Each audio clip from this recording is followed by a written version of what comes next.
Me recuerda esto, no sé si ustedes siguieron este asunto, pero me impresionó mucho hace algunos años, los primeros estudiantes mexicanos, si mal no recuerdo, que ganaron concursos internacionales de robótica. Ahora ya estamos cerca de ser potencia mundial en robótica, tenemos una facilidad, me parece, especial.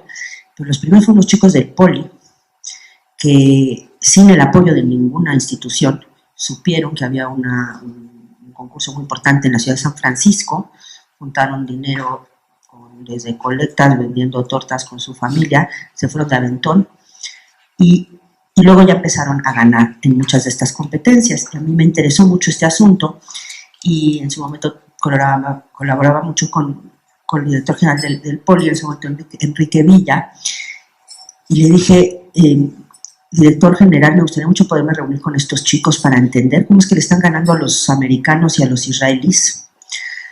Entonces me reuní con ellos. Tiene todo que ver con lo que usted mencionaba. Es una historia que me dejó. Y les dije, a ver, explíquenme por favor, ¿cómo le están ganando a los niños del MIT? Y a los niños de Technon, de la universidad equivalente en Israel. Muy fácil, pero más tranquilos, me encantó. Es súper fácil, doctora, profesora, maestra, señora, no sé cómo me decían. Es súper fácil. ¿Cómo que es súper fácil? Mire, le vamos a explicar. Estos chicos ricos, de los países ricos, compran todas las piezas de los robots ya hechas. Entonces, si bien hay un montón de posibilidades de combinarlas, pues acaban pareciéndose más porque las piezas que integran los robots son todas compradas y son como estandarizadas, ¿me explico? Como unos legos, así me lo imagino yo sé la robótica. En cambio, como nosotros no tenemos dinero para comprar esas piezas, armamos las piezas de material de desecho. Y eso lleva a que hagamos unos robots bien originales y locochones y diferentes. Efectivamente. ¿Alguien más que nos quiera compartir qué contestó a la pregunta de qué es talento intelectual? ¿Así? Durante mucho tiempo eso entonces no fue así. Bueno, para empezar entiendo que no había robótica. Hicimos muchas cosas también, yo creo que ese mismo ingenio, llamémosle así, esa misma creatividad que yo diría así, esa creatividad filosa. Esa no es la creatividad desde yo meditando en la hamaca, o meditando en el pasto, o frente al mar, teniendo toda mi vida resuelta. Nuestra creatividad es una creatividad, esta es mi hipótesis, es una creatividad que tiene que ver mucho con la carencia, que es filosa, pero que al mismo tiempo ahí existo. Ahí vale la pena la vida, porque entonces no importa cuánta adversidad, ¿no? Yo veo esta cosa, puedo hacer esta cosa, junto esta con esta otra. Pero creo que no hemos sido capaces como país de realmente darle mayor desde reconocimiento, herramientas, para que no se quede nada más en componer la cosita de manera hechiza, sino para dar el siguiente paso. No sé si con esto respondo. Otra manera de llamar a la capacidad intelectual, es un término que tiene mala fama, en fin, es inteligencia, ¿sí? Es capacidad. Es capacidad intelectual, otra manera de llamar a la capacidad intelectual, como se le ha llamado durante la mayor parte del tiempo en el que se ha hablado de estas cosas, es inteligencia, ¿sí? Desde hace ya varias décadas hay un problema con el término mismo inteligencia. A la gente como que le da cosa hablar de inteligencia. ¿Por qué creen ustedes que a la gente le da cosa hablar de inteligencia? ¿Comparten? ¿Están de acuerdo? Que como que eso de hablar de la inteligencia y cuáles son los... ¿sí?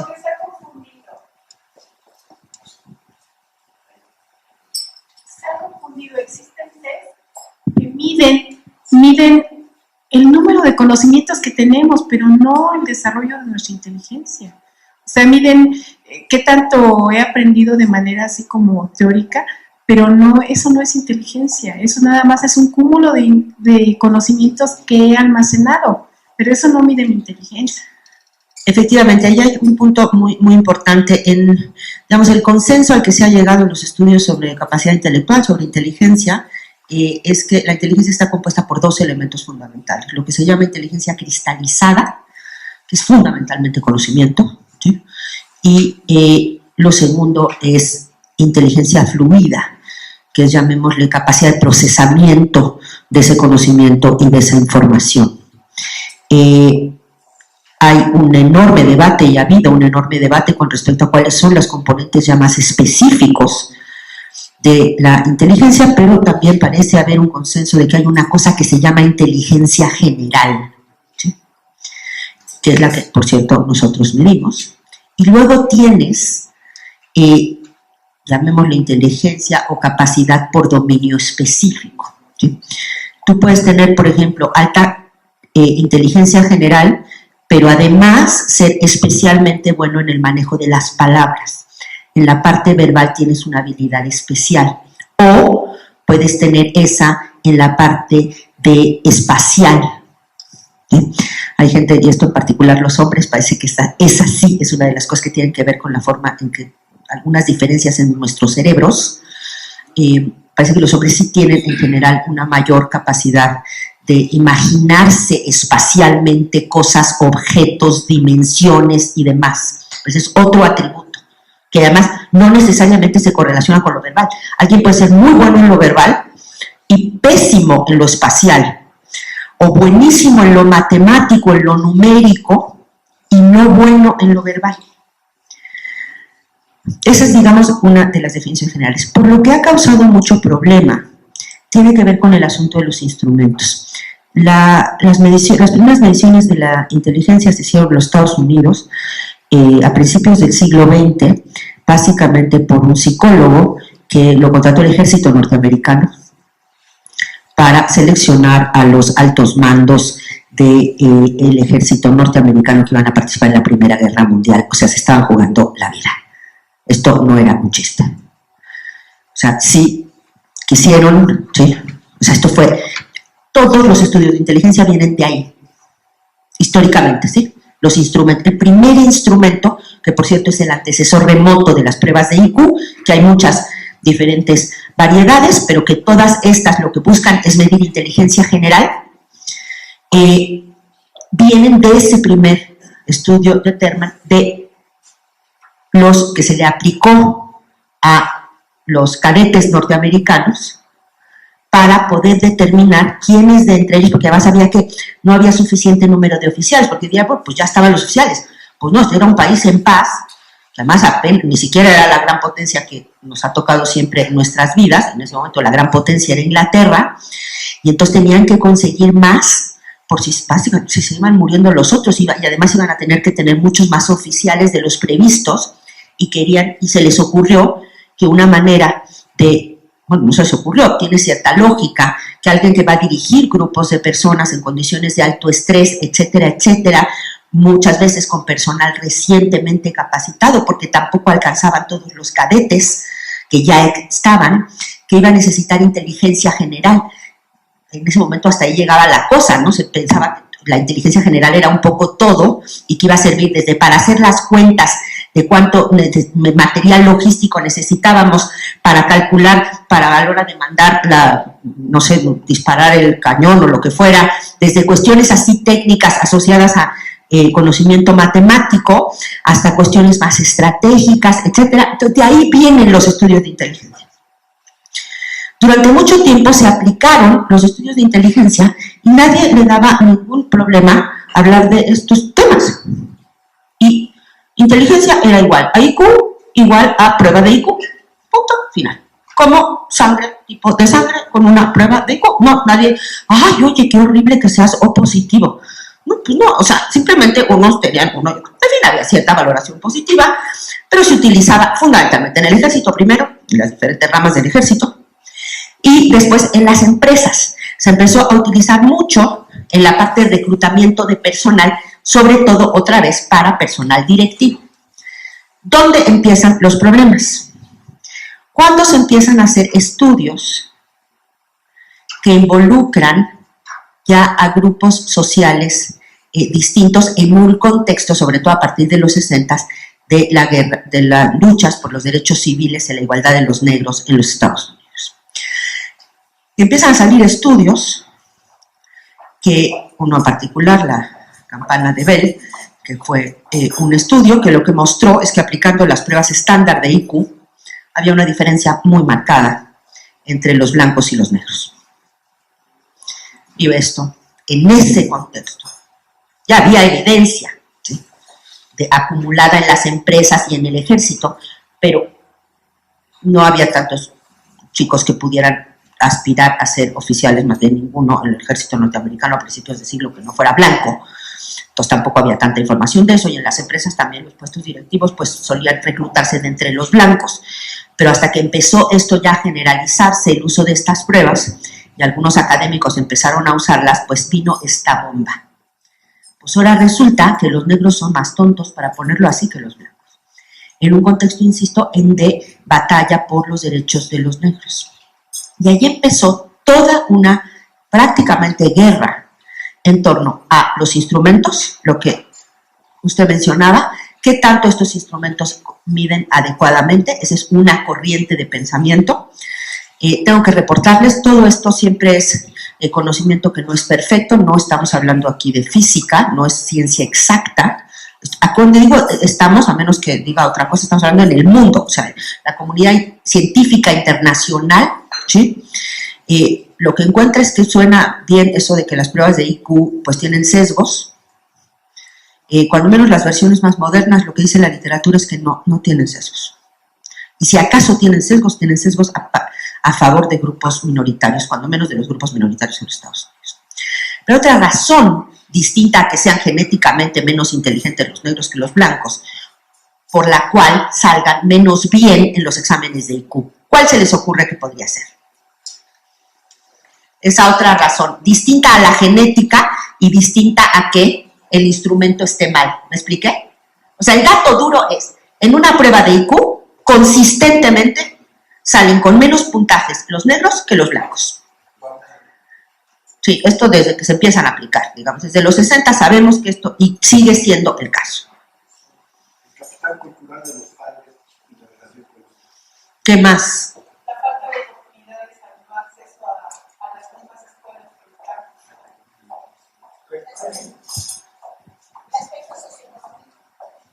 Efectivamente, el consenso hoy es que más que un problema del instrumento, que esté midiendo mal, digamos, el nivel de la temperatura, que el termómetro esté mal, tiene que ver con las condiciones más generales, desde objetivas tipo nivel de ingreso, nivel de escolaridad de los padres, vocabulario de los padres en la muy temprana edad. Esto es clave.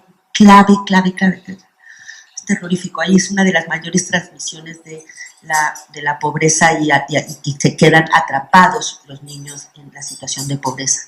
Hay estudios, un premio Nobel de Economía en los Estados Unidos mostró que el tamaño del vocabulario de los padres correlaciona de manera impresionante con las posibilidades de que los hijos vayan a la universidad, por ejemplo, con el nivel de ingreso que perciben una vez están en el mercado laboral.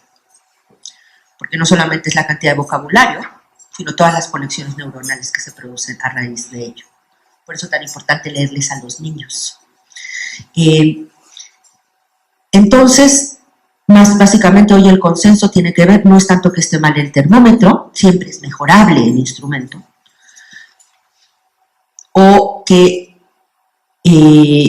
sean genéticamente menos capaces, sino que han tenido menos oportunidad de desarrollar esa habilidad, que como toda habilidad, es una habilidad que se desarrolla ejercitándola. Y aquí sería el segundo punto que me parece clave. ¿Cuántos de ustedes, escríbanlo si no lo quieren decir en voz alta, creen que en 80% o más o 90% la inteligencia o la capacidad intelectual está determinada genéticamente?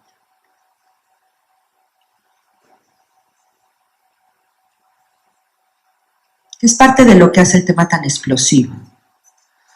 Porque si algo que sabemos que es tan importante como la inteligencia, porque por otro lado hay muchos estudios que muestran que a mayor inteligencia, mayor ingreso, a mayor inteligencia, a mayor porcentaje de, ahorita acabo de ver un estudio que es impresionantísimo, a mayor porcentaje de la población de un país con IQ más alta, eso correlaciona con la tasa de crecimiento económico, o sea, no con el nivel de ingreso, también con el nivel de ingreso, con la tasa de crecimiento. O sea, tiene un montón de beneficios, como lo sabemos también, ahora cada vez temas que antes eran tabú se han ido volviendo menos tabú y hay investigación.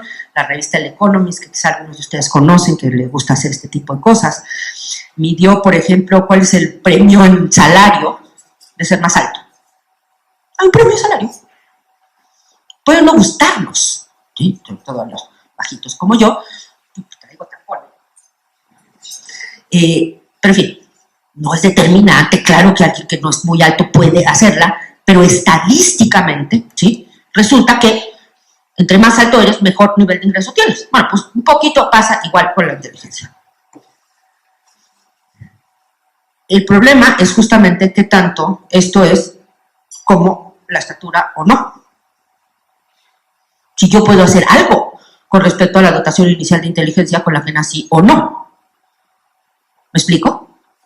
Incluso con la estatura ya sabemos, porque ha habido una evolución, como ustedes saben, en el tamaño, en la estatura promedio, que tiene que ver básicamente con la alimentación.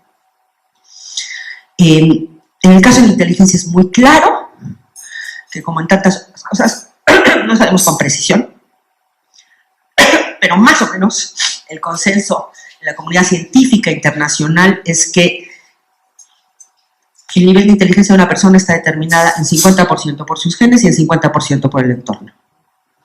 Poquísimos estudios que hay sobre prevalencia, así se llama, de la inteligencia a nivel social, cómo se distribuye esta entre diferentes niveles de económicos, por ejemplo, socioeconómicos, o en diferentes regiones, etcétera. Es un tema tabú. Pero lo poquito que hay, ¿sí?, nos dice que sí está un poquito cargada hacia los niveles de mayor ingreso, porque se vuelve endógena la cosa, ¿sí? O sea, yo ya soy más lista, mi hija, entonces ya eso me permitió que estudiara más, que me fuera mejor, entonces ya mi hija ya nació también a su vez más inteligentilla, pero ya hay más libros en mi casa y ya yo hablo más con más palabras, ¿me explico? Y así se va reproduciendo. En cambio, el que no tuvo oportunidad, no tiene, a lo mejor sí nace con mucho potencial de inteligencia, pero no tuvo la oportunidad de desarrollarlo, etcétera. Ok. En el fondo de talento tiene que ver con cómo trabajamos con el 50%, que no tiene que ver con los genes. Y cómo trabajamos con ese 50%, en particular, para los millones de niños y jóvenes mexicanos, que es lo único que tienen. Que es mucho, si logramos hacerles saber primero que lo tienen, y se les damos herramientas para desarrollarlo. Yo quisiera que el talento intelectual de todos los mexicanos, el artístico y el deportivo y el organizacional, pudiéramos impulsarlo de mejor manera, el de todos. Pero si hoy tuviera una X cantidad de recursos y tuviera que invertirlo entre un chico de mayores recursos y uno de menores recursos, es duro, pero muchas veces las decisiones son así. Hoy lo invertiría en un chico de menores recursos. ¿Por qué? Porque al chico de mayores recursos, que ahorita les cuento un poquito de las cosas que nos hemos encontrado, el chico de mayores recursos tiene otros medios para salir adelante. En el caso de los ricos mexicanos, para las próximas 5 generaciones. Pero los chicos de menores ingresos es su única posibilidad. Talentum, otra manera de decirlo, para mí, es prender foquitos en la base de la pirámide.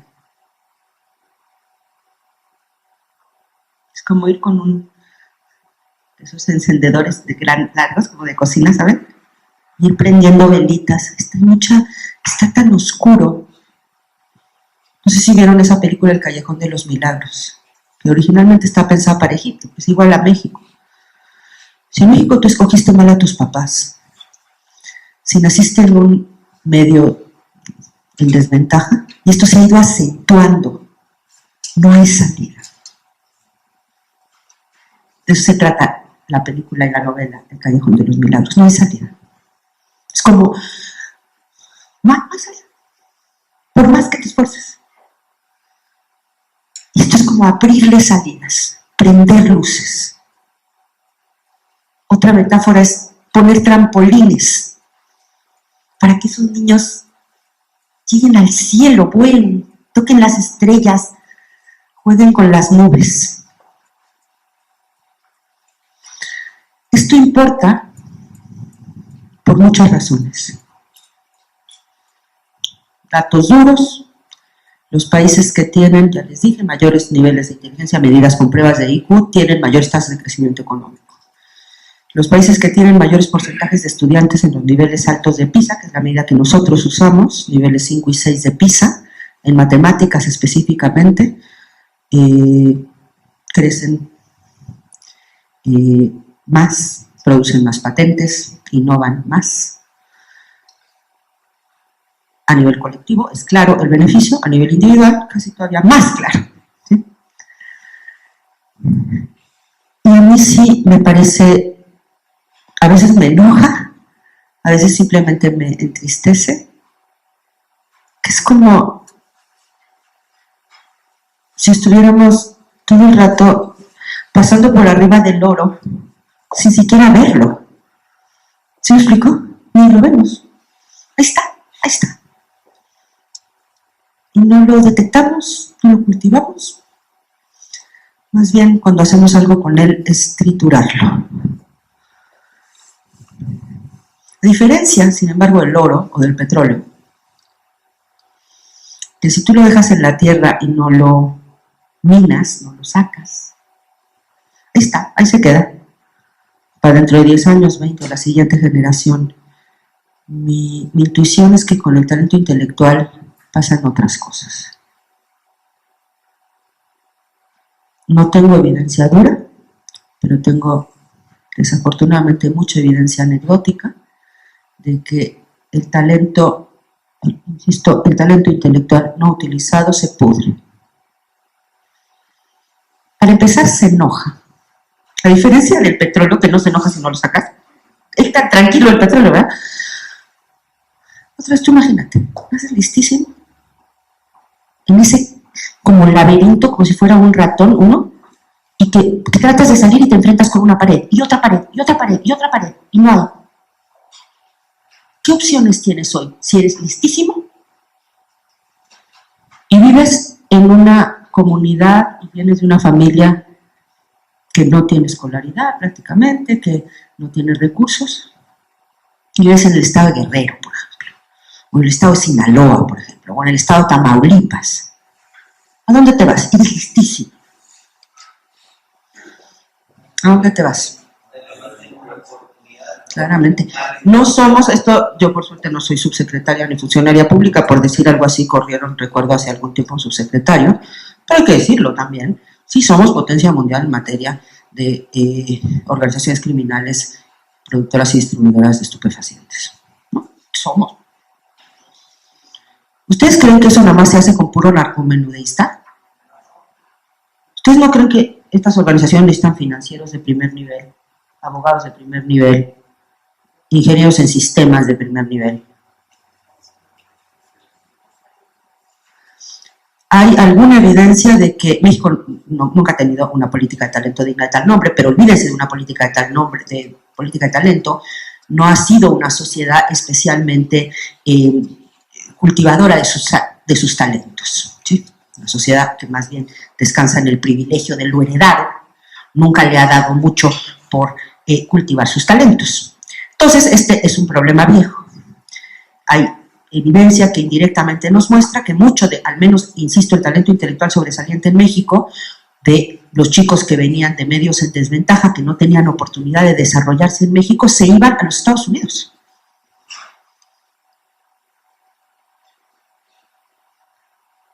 ¿Sí saben que 11 millones de mexicanos en los Estados Unidos producen el mismo PIB que México? Es muy impresionante, ¿no? Muy impresionante. O sea, todo lo que no hemos producido, no podemos producir, por muchas razones, no estoy diciendo que solamente es por el talento, pero creo que sí en algo ha influido el que no hemos sido una sociedad que cultiva el talento. Entre otras razones, porque es muy amenazante para una sociedad basada en el privilegio. ¿Me explico? Oye, ¿y tú por qué llegaste a tu cargo? Ay, pues porque mi apellido Murat. Oye, ¿y tú? ¿Sí me explico? Así. Entonces, en fin. Entonces sí estamos, digamos, peleando contra una inercia histórica, una estructura social pesada, fuerte. Pero yo creo que vale la pena. Estoy tan contenta de que la Secretaría de Educación Pública esté dispuesta a lanzarse en esta empresa, ¿no? De identificar a estos chicos y estas chicas que, y esto tiene una parte experimental, vamos a ir aprendiendo cada vez más. Vamos por talento no revelado, esto es más difícil. Por esa razón no usamos calificaciones escolares. O no usamos un proceso de autoselección tipo que se apunte todo el que quiere. Porque lo que pasaría, con base en nuestros datos, de ya todos los talentos que hemos hecho, es que muchos niños muy talentosos no se apuntarían porque no saben que son listos, o que son muy listos, digamos, o que tienen el potencial para, ¿no? En un entorno adecuado, con los ejercicios adecuados, con el acompañamiento, con las lecturas, etcétera, etcétera, etcétera. Doctora, me surge una duda. Estamos hablando de que se va a tratar de localizar a jóvenes y jovencitas que no sean detectados a través de su calificación, pero no se puede dar el caso de algún joven o jovencita que tenga buenas calificaciones y entre en este paquete. Qué buena pregunta, muchísimas gracias. Sí, ahorita no me acuerdo las cifras exactas, pero más o menos la mitad de los, como unos 40%, varía según la escuela y la generación, pero más o menos unos 40% de nuestros seleccionados tienen buenas calificaciones, digamos de 8 para arriba, y más o menos, y un poquito más de la mitad tienen 7 para abajo. Entonces, sí, desde luego, el punto es que nosotros no escogemos con base en calificaciones. Pero lo que hacemos, porque esto quizá omití decirlo, y es muy importante mencionarlo, el programa Talentum es al mismo tiempo un programa que busca identificar talento y impulsar su desarrollo, y en esa medida contribuir a mejorar las vidas de unos beneficiarios concretos que son los que participan en el programa, pero ese no es su único objetivo. Desde el día 1 el programa Talentum es un proyecto de investigación aplicada. Hacemos investigación todo el tiempo con el objetivo de ampliar la base de conocimiento que tenemos tanto de la parte teórica, conceptual, metodológica, operativa y de todo, porque desde que era una idea así, más, siempre estuvo pensada nació desde chiquita esta idea con vocación de política pública, quería hacer para poderle llegar a la mayor cantidad de mexicanos. Entonces, en resumen, ¿sí? Nosotros, de hecho, aplicando lo que vimos en su momento era la mejor práctica internacional, bueno, sigue siendo, que es un programa norteamericano que es el más largo en el mundo que se ha dedicado a algo similar, que es a identificar a chicos, ellos lo llaman precozmente buenos en matemáticas, es decir, que tienen niveles de desempeño en matemáticas muchos muy superiores a los que uno pensaría dada su edad y el grado escolar en el que están. Ellos utilizan para detectar los dos instrumentos, que son las calificaciones de secundaria y el puntaje en la prueba de ingreso a la universidad que se utiliza más comúnmente en los Estados Unidos, que se llama SAT, traducida ya al español también, y que muchas universidades, entre ellas esta, usamos, que se llama la prueba de aptitud académica. Entonces usamos ese mismo proceso la primera vez que hicimos Talentum, y ahí nos encontramos lo de que, porque es lo más fácil, sobre todo si tú lo quieres pensar en irlo creciendo. Si tu primer filtro es una calificación ya existente, es mucho más barato. O sea, no tienes que aplicar prueba de primer filtro, porque simplemente le pides a las escuelas o a la computadora, dime a todos los que se sacaron la mejor calificación en su promedio general de secundaria. ¿Me explico? ¿Qué es lo que hicimos? Replicamos lo que hacen los americanos. ¿Y cuál fue nuestra sorpresa? cuando resultó que las calificaciones de secundaria, a diferencia notable de lo que pasa en los Estados Unidos, están muy altamente correlacionadas las calificaciones de secundaria con los puntajes en la prueba de aptitud académica. En el primer piloto, en el segundo ya cambió un poquito, pero en el primer piloto no había correlación. O sea, era como un dato aleatorio. O sea, así como podías, si tú tenías 6 de promedio general en secundaria, podías estar en el primer percentil de logro en la prueba de aptitud académica y al revés, y no había ninguna correlación. ¿Me explico? De ahí tomamos la decisión de que no íbamos a usar calificaciones, porque no solamente, porque no eran de fiar para lo que nosotros estábamos buscando medir. Claro, esto ya fue una primera crisis de este programa, porque y ahora no lo vamos a poder escalar. ¿Cómo lo vamos a hacer? Esta prueba de aptitud académica la pudimos hacer aquí porque eran poquitos, y el CIDE nos dio los sobrantes que le quedaban de la aplicación para los estudiantes en el CIDE. Pero esto aplicárselo a millones y cuesta 100 pesos, $100, ojalá fueran 100 pesos, $100 casi la prueba. ¿Cómo le vamos a hacer? Bueno, pues fíjense de la necesidad, como eso no se hay un dicho, que era también un viejo sueño, pues desarrollamos nuestras propias pruebas. Desarrollamos es mucha gente, las de matemáticas las desarrolló el doctor Carlos Bosch, los importantes especialistas en matemática educativa en México, y que lleva 25 años haciendo las denominadas pruebas cotorras, que son las pruebas de una especie de olimpiada de matemáticas de los niños de secundaria a nivel nacional. Entonces él desarrolló las pruebas de razonamiento matemático de talento. Pero, excelente pregunta. No los seleccionamos con base en calificaciones, pero tenemos niños que tienen buenas calificaciones y que sí saben que son buenos, pero tenemos también muchos niños, un número sorprendentemente alto de niños que no tenían noticia. Nadie les había pasado ninguna notificación en relación a que fuesen buenos. ¿Alguien más tenía alguna pregunta o comentario? Sí, por favor. El micrófono. En un foro que se hizo recientemente en Guanajuato sobre personas y actividades exitosas, el chavo de los drones sí hablaba del tema de precisamente la habilidad del clip que no tienen los americanos. Es decir, con un clip arreglo todo, no es esto. Y voy a esto, también el Premio Nacional de la Juventud son gentes a las que la escuela los ha rechazado. Entonces, la experiencia educativa no ha propiciado esto.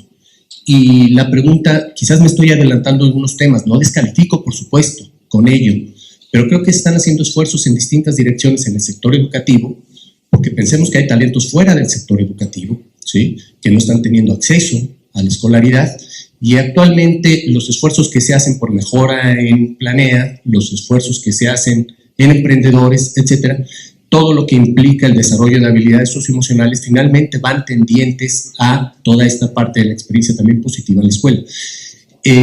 Parte de lo que dice de este niño que llega y se pone atrás con esta actitud, etcétera, son los niños que tenemos en muchas escuelas y hacia quien también tendríamos que pensar la mejora de la experiencia educativa. Entonces, por eso digo, no descalifico para nada, pero el tema es que tenemos un reto también amplio de mejorar el conjunto del quehacer educativo, donde se están haciendo esfuerzos importantes con lo que se decía hace rato de los manuales, etcétera. Y no me gustaría no mencionarlo, porque creo que este esfuerzo de talento estará también vinculado a otros esfuerzos y acciones del quehacer de la Secretaría. Y yo creo que un producto interesante de ello sería no disociarlo de otros esfuerzos educativos, porque finalmente tal vez no estén dando los resultados que este programa en lo específico vaya a dar, pero que no aparezca como un esfuerzo aislado. La verdad es que yo estoy totalmente de acuerdo, y déjenme darle algunos ejemplos concretos de por dónde yo creo que pueden venir las sinergias con otros programas, y estoy pensando en particular con Constrúyete, y más generalmente con el tema de lo socioemocional. Y les mencionaba yo que este programa, además de ser una intervención educativa que aspira a generarle beneficios a sus participantes y ampliarle sus oportunidades, es un proyecto de investigación. Entonces hacemos todo el tiempo investigación, tanto cualitativa como cuantitativa. Y en la parte cualitativa contratamos a un equipo de antropólogos y sociólogos que hacen la parte de investigación cualitativa, y luego el investigador que les mencionaba, Eduardo Franco, de la Universidad de Stanford, él hace la evaluación cuantitativa. Y nosotros hacemos análisis puntuales todo el tiempo y estamos generando los datos y muchas veces les estamos dando la lata de que nos ayuden con los planteles, porque para esto es clave y no es nada más una necesidad académica, es que todo el rato queremos estar viendo cómo mejorar uno y qué cosa jala y qué no, también para poder, cuando me hacen favor, ¿no?, en hacerme preguntarme, pues les quiero dar el dato con más evidencia posible.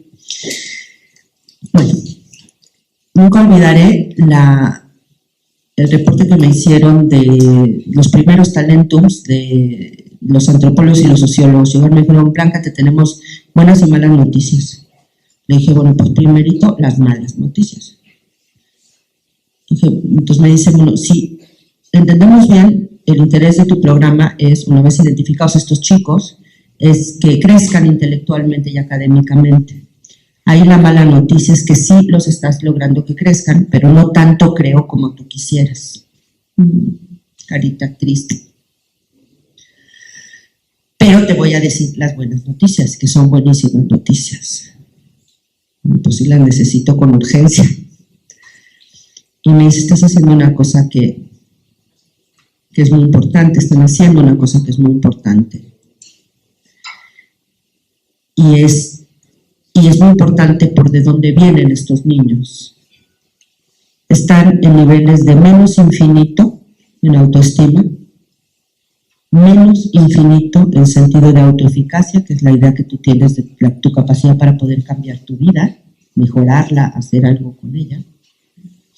Y tercero, opciones de vida a futuro muy limitadas. Ellos viven en el presente inmediato y en el modo supervivencia. En la medida en la que tú los estás haciendo sentir importantes, y ahí el papel de los tutores, nos voy a explicar lo importante que es. Porque más allá de que tú le digas a un chico que sí importa, hay muchos estudios que ya lo muestran, y nosotros estamos acumulando evidencia en ese sentido, ya nada más que te digan eres muy lista, ya te cambian, ¿sí? Ya te ponen en otro lugar.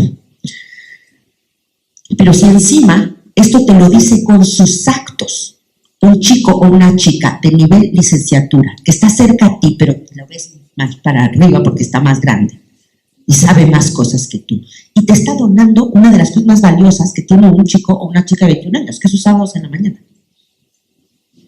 Eso te hace sentir importante de una manera que no es un rollo, ¿me explico? Ahí está, y te está escuchando.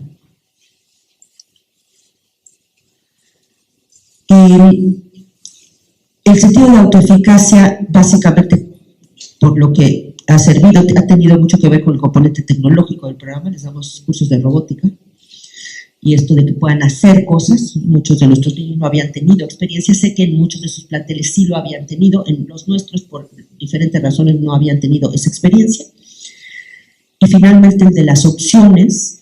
Hay algo que pasa en el programa Talentum que lo saca del modo supervivencia, al menos un ratito, ¿sí me explico? Como en una burbujita. Y esto lo vimos especialmente ahora en los últimos Talentums que estamos llevando a cabo aquí en la Ciudad de México, donde introdujimos una modalidad nueva y que estoy muy feliz que ahora va a poderse generalizar para Talentum de este año con CEPGETIS, es que hace toda la diferencia que las sesiones sabatinas sean en el mismo plantel o en una universidad, toda la diferencia. Porque en un caso suena más a una cosa de la escuela aburrida, espantosa, que yo voy a ir a mi mismo plantel de todos los días el sábado. Digo, luego les gustaba ir de todas maneras porque robótica estaba padre, sobre todo.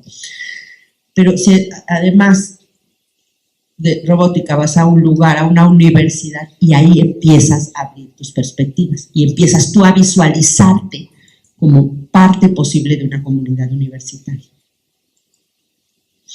Entonces, en resumen,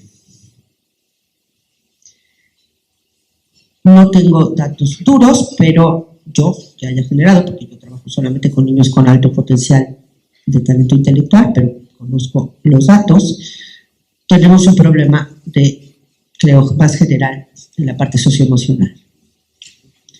Tenemos niños con bajos niveles de autoestima, con bajos niveles de autoeficacia, con bajas perspectivas, una cosa que cada vez estoy más interesada y preocupada, y por eso el ejercicio inicial de identidad, que creo que hay un problema muy serio de identidad, de que no saben quiénes son y por qué valen la pena. Y estos antropólogos con los que trabajamos me compartían los hallazgos de un estudio, no sé si sepan, pero somos uno de los países, desde luego en la OCDE, número 1 en embarazo adolescente. Es una cosa de terror. Niñas de 13, 14 años. Y ha habido diversas campañas que no han tenido ninguna eficacia. Entonces alguien contrató a esta empresa de antropólogos, sociólogos se fueron a estudiar el asunto y me compartieron el hallazgo principal. Pues, ¿sabes por qué se embarazan? Porque es el único camino a ser alguien. Entonces toda la campaña esta de estás perdiendo la posibilidad de estudiar, eso no les dice nada. Ellos ya descartaron que el estudio es una vía a ningún lado, es un tren a ninguna parte. La única manera de existir socialmente, que nos es fundamental, sin eso nos morimos, es ser mamá de alguien, es ser esposa de alguien. En fin, yo creo que sí traemos, y todo lo que nosotros estamos aprendiendo en el camino a raíz de estos hallazgos, le metimos mucho más a la parte socioemocional, y parte de eso lo vamos a ver hoy en algunos de los ejercicios concretos que utilizamos, sobre todo en el espacio de la tutoría, y que queremos que ustedes conozcan para que ustedes le puedan transmitir a los que van a estar instrumentando esto, los que eventualmente van a estar capacitando, a los que puedan hacer trabajo de tutoría con los chicos, porque en resumen, uno de los más importantes hallazgos hasta ahora, ya varios años de estar haciendo esto, es si no trabajamos casi que primero, pero al menos en paralelo, la parte socioemocional, incluso con chicos con alto potencial de talento, es como si echáramos agua arriba de una coladera. Porque si yo siento que soy una cucaracha apachurrada, que no puedo hacer nada por dejar de ser cucaracha apachurrada y que además no tengo ni idea de futuro ni nada, pues a la hora que me estén explicando muchas matemáticas y todo eso, a mí me va a dar idéntico, ¿me explico? O matemáticas o lo que sea. Entonces creo que la parte socioemocional y lo que podamos nosotros haber ayudado a aportar en ese sentido es aplicable a todos los estudiantes. No nada más a los niños talentosos, ¿me explico? Y última razón por la cual yo creo que puede haber sinergias y esto tener un efecto más amplio. A mí me preocupa mucho, ayer me tocó estar en una reunión que me invitó el señor secretario de Educación con unos subsecretarios, nos estuvieron explicando ahí lo de las evaluaciones del desempeño y el nuevo programa muy interesante de formación, de capacitación y formación profesional para los docentes. Y varios comentamos, y yo lo dije igualito que se los voy a decir. Una cosa que me preocupa es lo que yo estoy viendo aquí como una especie de suficientismo. Vamos a llevarlo a que lleguen al 6, al mínimo. Pero a ver, ¿yo qué te digo a ti? Si todo mi approach, todo mi enfoque en relación a tu persona es te quiero llevar al 6. ¿Qué te estoy diciendo en el fondo? Que te veo como alguien de 6, ¿no? O sea, máximo de 6. Con esto no estoy queriendo decir que no tengamos que hacer trabajo remedial o que no tengamos que atender a los que están abajo de 2, pero es muy distinto hacer trabajo remedial o trabajar de manera de que estos chicos que están abajo de nivel 2 o abajo de nivel de suficiencia puedan tener más, como apenas una escala en el camino a la excelencia, que nada más estar concentrados en estar sacando del hoyo al mínimo así.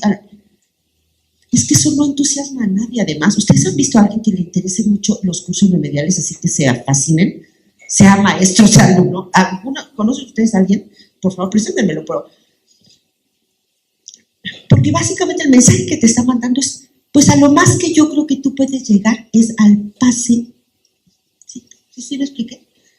Yo creo que hay parte del espíritu de este programa que recupera, y aquí cierro, ahora sí. Una cosa que creo que no es una parte suficientemente importante de nuestra cultura, pero que tenemos de dónde abrevar para que lo fuera. En un trabajo de investigación que una mexicana ha hecho a lo largo de los últimos años y que ha llevado una renovación de la manera en que concebimos el mundo prehispánico, a partir de la relectura del Códice Florentino. Curiosamente llega a ello por el análisis químico de los pigmentos, porque ya venía de la restauración.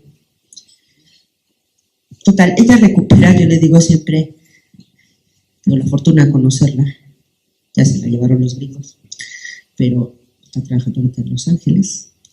Le dije, ¿sabes? Me conmueva tanto pensar que unos mexicas a finales del 16 echaron una botella al mar y 400 años después Diana la recogió, abrió el papelito y lo leyó. Es muy impresionante. Lo que es más importante es que ella recupera en esto la voz de las élites mexicas, que como me dijo un general mexicano, han sido tanto las militares como las civiles asesinadas hasta el último hombre.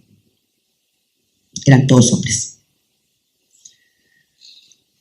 Las élites de la parte de la que nos viene de ese mundo, las cosas que aprendí es que hablaban latín, griego, náhuatl y español.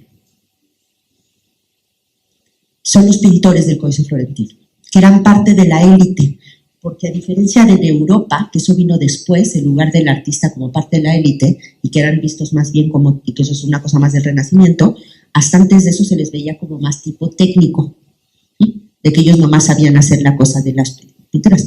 En el mundo mexica, los pintores, además de que tenían el conocimiento de las pinturas y los pigmentos, tenían todo el saber acumulado de la cosmovisión mexica que les permitía, y por ahí entró Diana Magaloni, acceder a las fórmulas para pintar el blanco de los cielos de una manera y el blanco del mar de otra manera.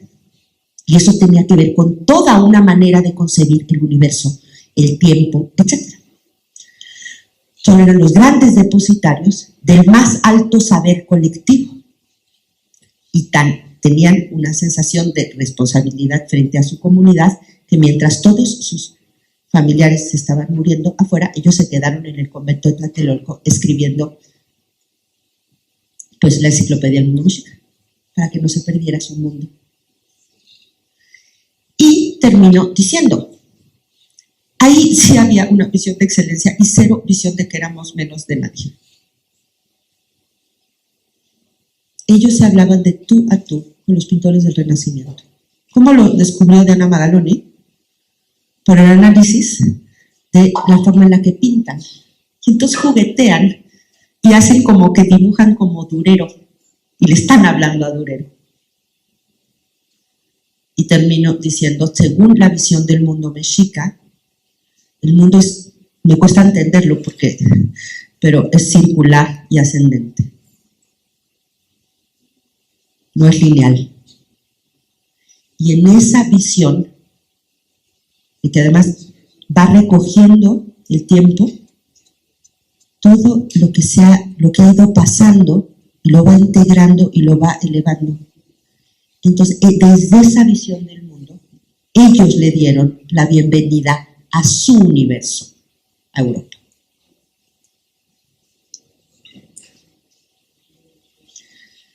Yo siento que hace tanta falta que recuperemos esa parte de nosotros. Esa parte en que sentíamos que éramos tan buenos como los mejores. Nos veamos, les digamos, tú puedes llegar a las estrellas a todos, a los que tienen talento intelectual, todos tienen un talento, unos de un tipo, otros de otro tipo. ¿O no conocen a ustedes gentes que tienen talento para el amor y para dar amor, por ejemplo? ¿Y qué importante es eso? ¿No? Hay diferentes. Muchísimas gracias.